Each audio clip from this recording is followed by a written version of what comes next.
Then you can bring out and then just lay flat on it. How did I do? Nice. Am I hired now? This may not be my strongest work. My foundation is in fine arts, but my passion embraces all forms of art. Growing up, I was always surrounded by creativity. I studied fine art at the Ruskin School of Art in Oxford, where I got into oil painting and drawing with ballpoint pen. When I came home, I found a creative scene bursting with life, and I'm proud to be a part of it. As an artist, a curator, and a maker. In Singapore, art isn't just in galleries. It finds its way into everyday life. And I want to take you around to see just how vibrant it's become. So I'm kicking things off somewhere a little unexpected. Lavender, with a scoop of ice cream. This is my good friend Tiffany So. We're both curators of an independent art platform called Gofi. So it's the one with the purple one there? Yum. We share the same goal to make art part of everyday life, especially work by artists from Southeast Asia. Cheers! Me and Tiff were actually involved in the curation for this joint collaborative exhibition together with Sweet Cheeks. And the theme is melting thresholds. This idea of blurring boundaries of where art can live, where it can sit, and how it can be experienced in our everyday lives. Hence, also why we work with local everyday spaces like this one. Get to experience art in an environment that's a lot more welcoming, a lot more accessible. I mean, I just love how the collaboration runs so deep into small details like the packaging of this ice cream cup and down to the ice cream flavors. Gofi always works with emerging artists who are either very early on in their careers or people who are very underrepresented in the mainstream art scene from around the region who have never had the opportunity to showcase their works in a public space. And I feel like as an artist, just putting my art out here, for example, on an ice cream cup, when people engage with my art in such a almost intimate way, it sort of opens up this whole new world for me as an artist. As someone still finding my way as an artist, I know how hard it is to get seen, especially when you're mostly sharing your work online. Having it in a physical space where people can spend time with it makes a big difference.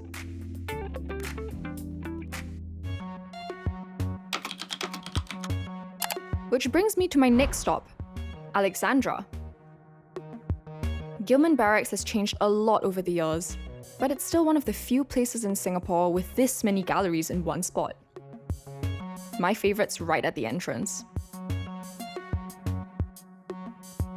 It's a non-profit space that supports local artists, emerging, established, or even those who don't call themselves artists yet. This is May Anderson. She's been a big part of shaping Singapore's art scene for over 2 decades. So May, I have been a huge, long-time fan of HEARTH. So what exactly is HEARTH and what is the space that we're in right now? I'm so glad, Anna. Art Outreach is a charity that has been around for 22 years. We now focus on supporting art practitioners because we believe that artists reaches an audience through powerful visual language. HEARTH is a program we've run for the last 5 years. So the space is given to an artist for free. We give them a small micro grant. We support them with videography, photography to capture not just the persons behind the art, but the process as well as the beautiful finished product. What has been the nicest part about this space is the diversity of practitioners. So we have a lot of artists that come right to us from art school. We have artists who are architects, who are writers, tech people, and this is their chance to express their artistic side. I'm meeting the artists behind HEARTH's latest exhibit, Jia Qi and Aaron. Their art doesn't hang on walls. Visitors contribute to the work as it unfolds. The duo want to spark new conversations and invite people to think and respond. And they're just 2 of over 300 artists who've shown here. Oh my god! Is that a skull? Yeah, it's a skull. Oh, yeah.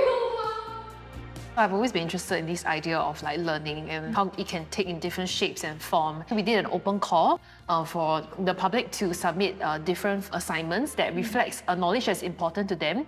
to really make it like a little workshop in progress, such that, you know, many different people can come in to try unexpected or surprising assignment. So it's really an ongoing, I guess, participatory exhibition. We never had a studio big enough to do all this making and experimenting and tweaking.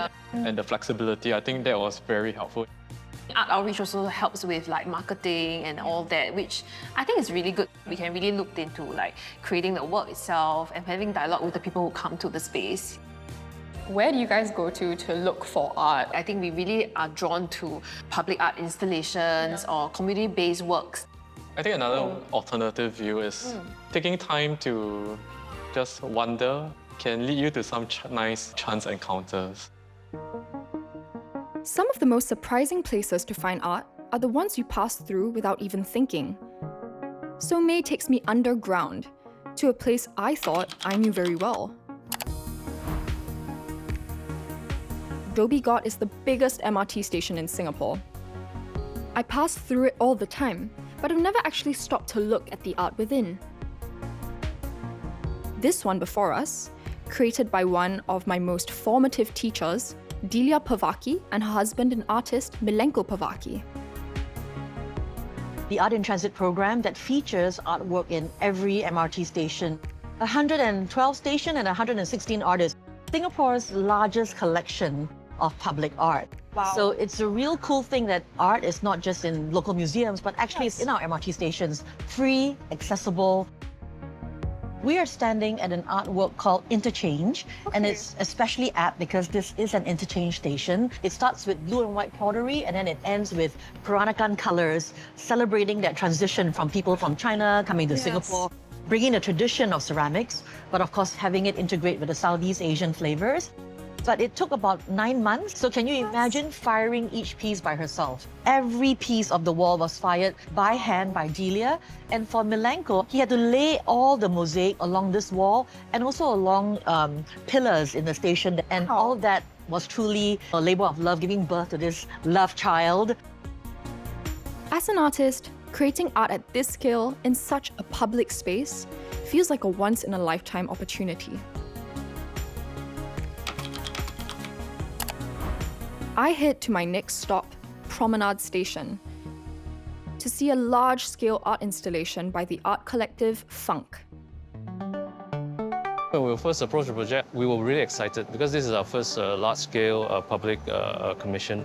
But we got the plans, and one of the things that really stood out to us was that there were a few spots that had direct sunlight that was coming through, and that really inspired us to do something that could work with the sunlight that was coming through. There's a lot of water around this station, and we wanted to have the element of water and life and light coming together to reflect each other. I think it's a very transitional place. People just walk, in and out of the station. At least for maybe a couple of people to just look up for the brief moment for a couple of seconds, it actually brings them to a place of wonder. Hence, the piece of the work is actually called DISCO. So it's an acronym for Dreams in Social Cosmic Odyssey. What we wanted was to bring a little bit of spiritedness into the MRT station. And hopefully if people can see the work and gather around it, they can do a little bit of dance. After seeing all that public art, I just really wanted to make something myself. Fortunately, in Singapore, there are creative spaces everywhere. Whether you're learning a new skill or just trying something different on the weekend. But relax your shoulder. Oh. Yeah.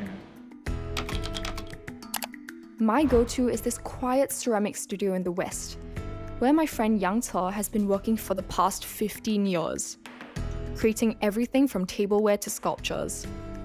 For her, ceramics isn't just something you do. Ceramic is really part of my daily life. It's also a very important medium where I get to express my inner thoughts and transfer it into something physical outside. So I'm taking on the mountain series. We have it in carving form, so taking away clay instead of like adding on. Wow. Yeah, so while I remove the clay, I also sort of like realized they really look like a kind of like mountain kind of landscape. So why did you decide to start off with functional wear? I also visit like different artist studios. And then when you go to their studio, they'll be serving you with drinks or food with their utensils. Yeah. For me, that's really, I feel so thankful and grateful, and I think I want to continue that tradition. For someone who receives it the first time, it really elevates everything, right? Oh, absolutely. Like, I felt so welcome. Today, I'm trying raku firing, an ancient Japanese technique. First, we apply a glaze formulated specifically for raku firing. We then fire it in a microwave kiln. Then, while it's red hot, it's dropped into flammable materials. Oh, it's not very hot. Wow. Heat transfer. Sometimes if it cools down like too fast, then it might crack, that's all. Oh, I see. You get this very lustrous and very shiny metallic kind of finishing. So pretty. Each individual piece is going to be very different, even after applying glaze. One layer or two layer will result in different changes already. And then with the combustion and then the change in atmosphere, it gives even a dramatic kind of finishing to it. I love that sort of unpredictability. I love it. Ta-da! My finished piece. It's rough, random, and totally one of a kind. And that's what I've come to love about ceramics and Singapore's art scene. Unpredictable, open, always growing. And best of all, it's for everyone.